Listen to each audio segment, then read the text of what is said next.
जय गुरुदेव। सबसे पहले मैं संत गुरुदास जी महाराज के चरणों में नमन करता हूँ। आज इस आश्रम में बहुत ही आदरणीय संत धोनीनाथ जी, धोनीदास जी, सर, मेरे महावीर गुंडू जी, मेरे जी सरपंच ओम प्रकाश जी, इनके पिता मेरे कार्यकर्ता होते थे। और पुराने साथी हम देख रहे हो, सिंगारा राम, खान चंद, ये बाजीगर समाज से पुरानी टीम सारी में देख रहे हो अपने सामने। बालदान से जितने हमारे साथी हैं, टोला से आगे राजवीर, दाल फ्राई खाने तेरी चिंता मैं भूलता नहीं पैदा किया। चुनाव से पहले जाऊंगा तेरी दाल फ्राई खाऊंगा, तो खाऊंगा, ढाबे पाऊंगा, इधर आता ज्यादा ब्रेक मारूंगा। और सम्मानित हमारे सत्ता सरपंच भी सारे, एसडीओ साहब, राजवीर जी, रमेश जी, सम्मानित सभी साथ संगति। मैं 24 तारीख को आना था, लेकिन किन कारणवश से मैं उस दिन उपस्थित नहीं होता, इसके लिए क्षमा याचना। और जैसे महावीर जी ने बताया, हमारे गुरु जी जहाँ भी जाते हैं संगत इनको बहुत प्यार करती है। तो इसलिए मैं कोई आज से नहीं, जब वो 91 से मैंने पहला चुनाव लड़ा, तब से मैं इस डेरे के साथ जुड़ा हुआ हूँ। और मुझे आते होते मैं अपने पीएसओ और अपने ड्राइवर को बता रहा था मैं ऐसे स्थान पर जा रहा हूँ, इनके पास एक कुटिया है, ये खरीद ना। जब मैं 2000 में सरकार में था, तो गुरुजी ने मुझे कहा इस बेटे का कोई सहारा नहीं है। उस जमाने में आज तो बगैर पर्ची, बगैर खर्ची, बगैर सिफारिश के नौकरी लगती है, योग्यता के आधार पर लगती है। ये पुराने जमाने की बात है, जब मेरी पर्ची से पुलिस में भर्ती हुई थी। तो इसलिए बगैर किसी लोभ लालच के गुरुजी ने कहा कि ये बेसहारा लड़की है, मैं इसका हम सहारा बनेंगे। तो इसलिए इस बेटी को उस टाइम मैंने पुलिस में भर्ती किया था।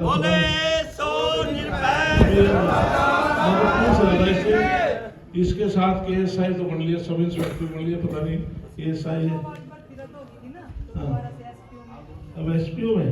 अच्छा अच्छा अच्छा। तो इसलिए हमने उस टाइम इसको रोजगार दिया। और जहां पर संत गुरुजी महाराज की बात है, आज सर्व समाज संत गुरुदास जी महाराज को, भगवान महर्षि वाल्मीकि, संत कबीरदास, सर्व समाज मानता है। गुरु ग्रंथ साहब में भी भगवान महर्षि वाल्मीकि, संत कबीरदास, संत गुरुदास जी महाराज की चौपाइयां दर्ज हैं। तो इसलिए इन महान संतों का सम्मान करना हमारा नैतिक फर्ज बनता है और हमें उनके दिखाए रास्ते पर चलना चाहिए। और गुरुजी ने उस समय वो बात कही थी, आज जो मोदी ने पूरी की है। उन्होंने कहा था ऐसा चाहूं राज में सभी को मिले अंग, छोट बड़े संबंधे रहदास रहे प्रसन्न।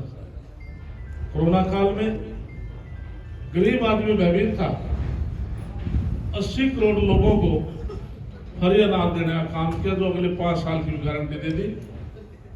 जो संत गुरुदास जी महाराज ने कहा था, आज वो ऐसा राज है।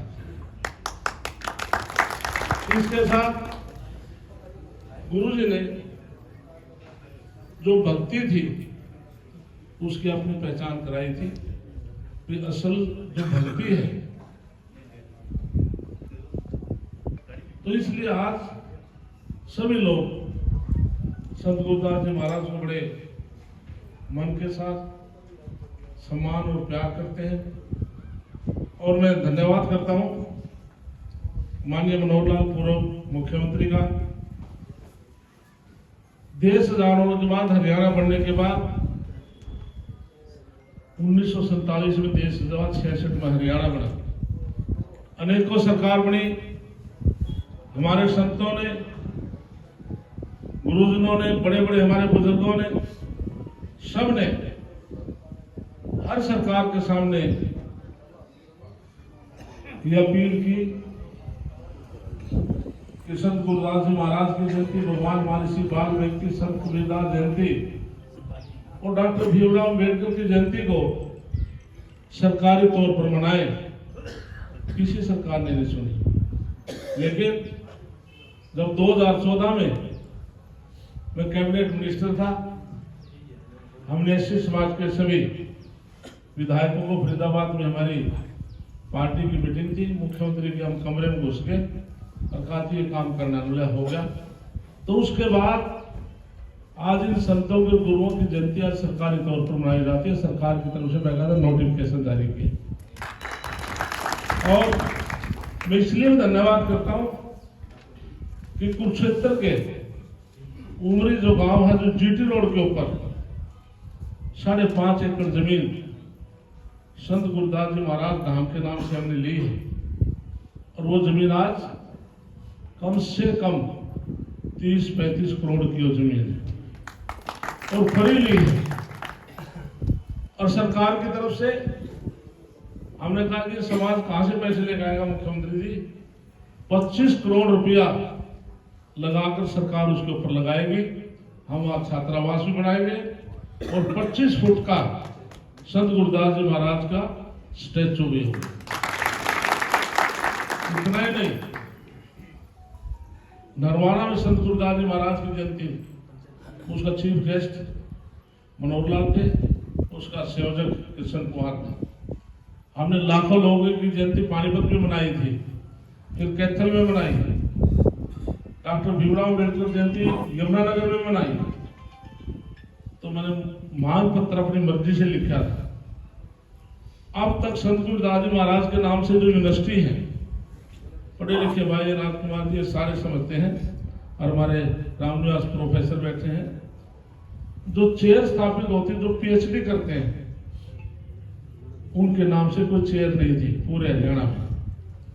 हमने कुरुक्षेत्र चोर देवलाल यूनिवर्सिटी के अंदर संत गुरुदास जी महाराज के नाम से चेयर स्थापित कराई। और रसूलपुर फतेहाबाद में मेडिकल कॉलेज बन रहा है, उसका नाम भी संत गुरुदास जी महाराज मेडिकल कॉलेज है। हमने ऐसे ऐसे काम कराए हैं जिससे हमारे गुरुओं का सम्मान हो। इसके साथ आज हर व्यक्ति का देश डॉक्टर भीमराव अम्बेडकर को मानता है। उनके बनाए गए संविधान के मुताबिक संविधान चल रहा है। 26 तारीख को हमने पूरे देश में नरेंद्र मोदी के आह्वान पर संविधान दिवस मनाया। लेकिन साथियों, अपने दुख के साथ एक बात कहता हूं कि संविधान निर्माता डॉक्टर भीमराव अम्बेडकर देश से भी मानता है। 47 से सरकार भी लगातार बढ़ती आ रही है, लेकिन जितने महान वो व्यक्ति थे, क्या उनको भारत रत्न नहीं मिलना चाहिए था? किसी ने नहीं दिया। 1990 में जब गैर कांग्रेस सरकार थी, स्वर्गीय अटल बिहारी वाजपेयी और लाल कृष्ण आडवाणी उस सरकार में सहयोगी थे, तो उनके प्रयासों से 1990 में डॉक्टर भीमराव अम्बेडकर को 1947 के बाद भारत रत्न मिला था। पार्लियामेंट में स्टैचू लगा था। 14 अप्रैल उनका जन्म दिवस है। ये बात मैं इसलिए बताता हूँ, विशेष तौर से मेरे समाज के लोग गुमराह होते हैं। ये कांग्रेस वाले संविधान की कॉपी दिखाकर 1 मिनट में गुमराह कर लेते हैं। लेकिन ये बात उनसे पूछनी है आप लोगों ने, क्या उनके जन्म दिवस 14 अप्रैल को है? क्या उनका राष्ट्रीय अवकाश नहीं होना चाहिए था?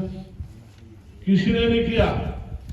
जब 2014 में नरेंद्र मोदी प्रधानमंत्री बने, तो 2015 के आते ही 2015 में नरेंद्र मोदी ने डॉक्टर भीमराव अम्बेडकर का राष्ट्रीय अवकाश की घोषणा की।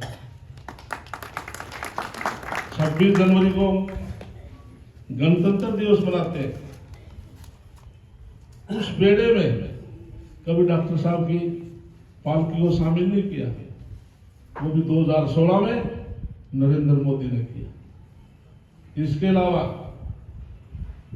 26 अलीपुर रोड दिल्ली, जहां पर वो रहते थे, उनका निधन हो गया और अतीत की कांग्रेस की प्रधानमंत्री थी, मैं नाम नहीं लूंगा, उनका संस्कार दिल्ली में नहीं होने दिया। बॉम्बे में चैत्य भूमि पर जाकर उनका संस्कार किया। लेकिन नरेंद्र मोदी ने क्या किया, 2014 में आने के बाद जहां पर उनका संस्कार हुआ था, उस भूमि को करोड़ों रुपए में खरीदा। जहां पर उन्होंने लंदन में शिक्षा ली थी, उस बिल्डिंग को जाकर खरीदा और दीक्षा नागपुर में ली थी और वो उनके जन्म स्थान को आज एक पवित्र स्थान बनाया, पंच तीर्थ स्थान बनाए हैं। आज लाखों लोग जाते हैं और वहां दर्शन करके आते हैं।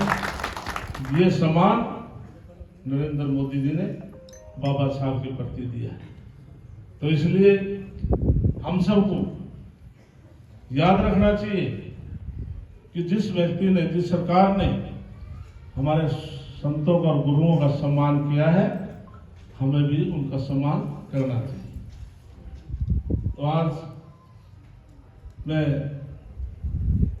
आपके बीच में आया, गुरु जी का हुक्म था और मेरे मन में भी था कि मैंने पहुंचना है। तो इसलिए मैं आज बड़ा इस बात से बड़ा खुश हूं और मुझे पता भी है यहाँ पर हजारों की संख्या में सेवक पूरे प्रदेश से, दूसरे प्रदेशों से भी आते हैं। जमीन का भाव है। सरपंच हमारे बीच में बैठे हैं, तो सरपंच साहब से अपील करते हुए, जैसे कि इस डेरे के प्रति आप सहयोग कर सके, आप इनका जमीन का सहयोग करें। और मैं भी अपने डीक्यू से, आप जहाँ चाहेंगे, मैं 11 लाख लंगर हाल के लिए मैं भी अपनी तरफ से, जिससे यहाँ पर आने वाले श्रद्धालु, मौसम खराब है, सो सत्संग एक हाल के बीच में बैठ कर किया जाए, तो 11 लाख की राशि में भी अपनी तरफ से